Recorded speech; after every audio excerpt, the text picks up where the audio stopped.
Bonjour à tous, Tiffaine Geffredo, diététicienne nutritionniste. Nous nous retrouvons aujourd'hui pour la 3e vidéo dans le cadre de la semaine bleue. L'alimentation et si nous tordions le cou à quelques idées reçues. C'est le sujet que nous allons aborder aujourd'hui. Dans le domaine de l'alimentation, il y a énormément d'idées reçues qui sont fermement installées dans l'imaginaire collectif. Or, ces préjugés peuvent avoir un impact sur les comportements alimentaires si l'information à la base n'est pas bonne. Nous allons donc essayer de battre en brèche quelques-unes de ces idées reçues. Et ce que je vous invite à faire, c'est à l'énoncé des affirmations, de vous positionner éventuellement sur un vrai ou faux. Alors, la première affirmation, l'huile d'olive est la meilleure pour la santé. Alors, la réponse est faux. Alors, c'est une idée reçue, je pense, qui est issue d'un raccourci qui aurait été fait à un moment entre le régime méditerranéen et la consommation d'huile d'olive. Le régime méditerranéen est certes quelque chose de très intéressant, notamment au niveau cardiovasculaire, ça a été démontré scientifiquement, mais la diète méditerranéenne ne se résume absolument pas à la consommation d'huile d'olive uniquement. Toutes les huiles apportent 9 calories pour 1 gramme. Il n'y aurait pas une huile qui serait plus légère qu'une autre. Elles apportent la même quantité de lipides. La différence va se porter sur la qualité des acides gras qui composent ces lipides. L'huile d'olive, puisqu'on parle de celle-ci, est intéressante parce qu'elle est riche en oméga 9 et également en vitamine E. La vitamine E est une vitamine antioxydante. Mais par contre, elle ne contient pas d'oméga 3. Et ça, on l'a vu dans la précédente vidéo sur les matières grasses. On sait qu'on en manque cruellement, d'où l'importance de varier les huiles en cuisine et notamment d'utiliser pour les assaisonnements des huiles telles que l'huile de colza, l'huile de noix, l'huile de lin, l'huile de chanvre ou l'huile de camine, qui sont des huiles qui sont particulièrement riches en oméga 3. La deuxième affirmation, je peux obtenir le poids que je souhaite, c'est une question de volonté. Alors ça, c'est absolument faux. Alors comme en bien d'autres choses, nous ne sommes malheureusement pas égaux face au poids et il n'y a aucune formule mathématique qui ne prendrait en compte que le sexe, l'âge et la taille qui pourrait déterminer le poids idéal d'une personne. Même si malheureusement ces formules existent, elles comportent un biais majeur qui est l'hérédité. Nous avons une programmation initiale et un stock de cellules adipeuses qui nous est donné à la naissance et avec lequel on est obligé de composer. Dans une même fratrie, on peut avoir des morphotypes différents si on prend plus d'un côté ou de l'autre, qu'on tient plus de la grande-tante ou du grand-père, etc. Tout ceci pour dire que notre poids de forme ou le poids pour lequel on est programmé, c'est-à-dire le pondérostat, n'est pas forcément notre poids idéal, mais c'est un poids qu'on va pouvoir obtenir et surtout un poids qu'on va pouvoir maintenir.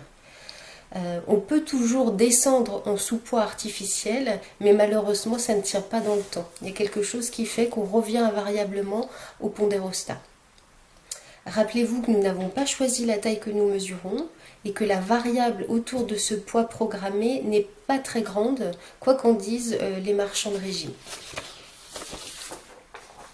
Alors, troisième affirmation, le pain est un sucre lent. Alors là, la réponse va être un peu plus nuancée. La réponse est vraie ou faux, ça dépend. C'est une affirmation qui va nous permettre d'aborder un concept bien connu, donc la notion de sucre ou de glucides lents ou rapides, pour faire référence à leur temps de digestion. Cette notion de sucre lent et sucre rapide est un petit peu désuète et ces dernières années, on parlait plus de sucre complexe et de sucre simple, pour dire la même chose.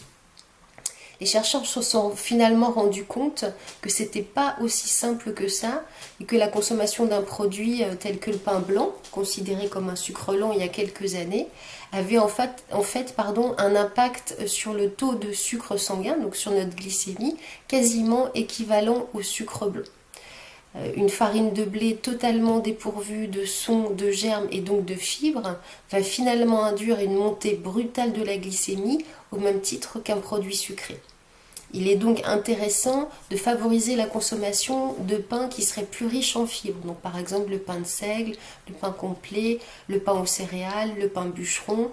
Il y a plein de sortes de pains, autres que le pain blanc, qui vont favoriser un apport en fibres qui va être significatif. Ces fibres, elles vont se gonfler d'eau, de thé ou de café dans l'estomac et elles vont faire comme une toile d'araignée autour du bol alimentaire et lui permettre de filtrer et de perfuser plus lentement dans le sang et d'induire une réponse glycémique qui sera moins brutale. Il en est de même pour d'autres féculents comme les pâtes, le riz, la semoule, etc. que nous pouvons aussi choisir moins raffinés, c'est-à-dire s'orienter plutôt vers des pâtes complètes ou du riz semi-complet par exemple. De la même façon au niveau du choix des farines qu'on va utiliser pour nos préparations, on peut choisir une farine avec un type ou un thé qui sera le plus élevé possible. Les farines blanches pour pâtisserie qui sont vendues au supermarché sont des farines avec un thé ou un type 45, mais pour nos préparations, on peut faire le choix d'utiliser une farine avec un thé 80, voire même un thé 110. Il faut savoir que 90% des adultes français ne consomment pas suffisamment de fibres. Donc c'est vraiment quelque chose sur lequel il faut essayer de mettre l'accent. Alors, quatrième affirmation, en vieillissant, nous avons besoin de moins manger. Alors, ça c'est faux également. Il ne faut surtout pas moins manger, il faut aussi manger peut-être différemment.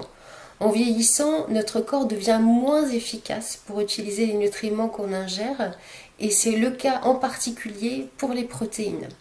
Le risque, si nous ne mangeons pas assez de protéines, c'est la perte progressive de la masse musculaire qui peut nuire du coup à notre mobilité et à notre immunité. Les études montrent qu'on peut concentrer les apports en protéines en consommant par exemple la viande ou le poisson avec des œufs par exemple en entrée et puis du fromage en dessert.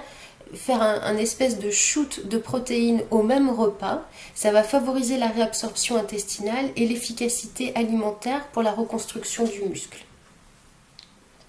Alors, affirmation numéro 5, si je suis occupée, la faim passe parce que je pense à autre chose. Alors, ça c'est quelque chose que j'entends énormément. Alors, la vraie faim, qui est quand même à différencier de l'envie de manger, c'est bien deux choses différentes. La vraie faim va s'exprimer que nous soyons occupés ou pas. Sinon, ce serait une nouvelle idée de génie pour faire des régimes où il suffirait de s'occuper l'esprit pour ne pas penser à manger. Si le corps exprime un besoin de carburant, c'est la fin des cellules qui vont réclamer, on a épuisé le carburant circulant, donc on va avoir besoin de carburant au bout d'un moment. Si je ne peux pas lui répondre parce que la situation ne s'y prête pas, il va tout simplement mobiliser sa réserve d'énergie, c'est-à-dire notre masse grasse, parce que c'est son rôle, et il va ramener dans la circulation du carburant, ce qui va nous permettre de différer, parfois de plusieurs heures, la prise alimentaire. C'est pourquoi la faim passe presque toute seule, pas parce qu'on s'occupe l'esprit et qu'on n'y pense pas, mais tout simplement parce qu'on a utilisé notre carburant interne. Nous avons une petite collation interne, une réserve d'énergie qui se mobilise quand nous en avons besoin, ce qui explique que nous ne sommes pas à flux tendu et que nous ne fonctionnons pas qu'avec le repas précédent.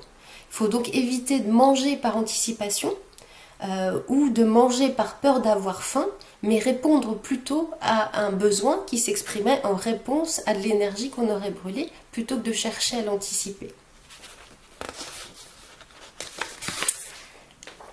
Alors, la 6e affirmation, il faut dîner léger pour bien dormir. Alors, c'est faux, on va dire. On évite bien sûr les repas très lourds avant le coucher, mais c'est aussi la période de jeûne la plus longue de notre journée et un corps qui dort brûle quand même de l'énergie. Donc on va penser quand même à intégrer à notre dîner une source de glucides complexes, comme on l'a vu tout à l'heure, qui va permettre, idéalement peu raffiné, qui va permettre une perfusion lente du cerveau qui continue de fonctionner pendant nos phases de sommeil et éviter les réveils précoces qui seraient liés à une espèce d'hypoglycémie comme ça qui serait perçue au niveau du cerveau. On va favoriser la consommation d'aliments riches en tryptophane. Alors c'est un acide aminé qu'on va retrouver dans les protéines, donc notamment dans les laitages, dans le poulet, dans le poisson par exemple. Et cet acide aminé est un précurseur de la mélatonine, qui est l'hormone du sommeil. Pour les personnes avec des difficultés d'endormissement, on va aussi éviter la consommation de boissons excitantes environ 6 heures avant le coucher. Une bonne qualité de sommeil est importante pour le relâchement musculaire, pour la mémoire, pour la régulation du stress et de l'humeur. Il est donc important de répondre aux signaux d'endormissement quand c'est possible bien sûr et de ne pas chercher à le différer. Si je ne réponds pas au premier signe d'endormissement, je décale ma phase de sommeil d'1h30, un cycle de sommeil en fait. Alors la dernière affirmation, les légumes surgelés contiennent moins de nutriments que les légumes frais. Alors ça c'est faux, souvent ils en contiennent même davantage. Alors les vitamines sont des micronutriments qui sont très fragiles, sont notamment détruites à la lumière et au stockage à l'air libre. Or les légumes surgelés sont refroidis rapidement après être récoltés et nettoyés. Donc leur qualité est souvent mieux préservée que pour la plupart des légumes frais qui vont passer plusieurs jours à l'air libre ou être conservés dans de mauvaises conditions à la maison. Cela n'est valable évidemment que pour les légumes nature, pas pour les préparations industrielles type poêlée de légumes, etc. qui seraient un peu plus cuisinées. Alors, je vous remercie. J'espère que j'aurai réussi à vous convaincre pour véhiculer à votre tour des informations plus justes. Nous nous retrouvons très rapidement pour la 4e et dernière vidéo qui s'appellera « L'alimentation et si j'anticipais plus mes repas ». Je vous souhaite une belle journée. Au revoir.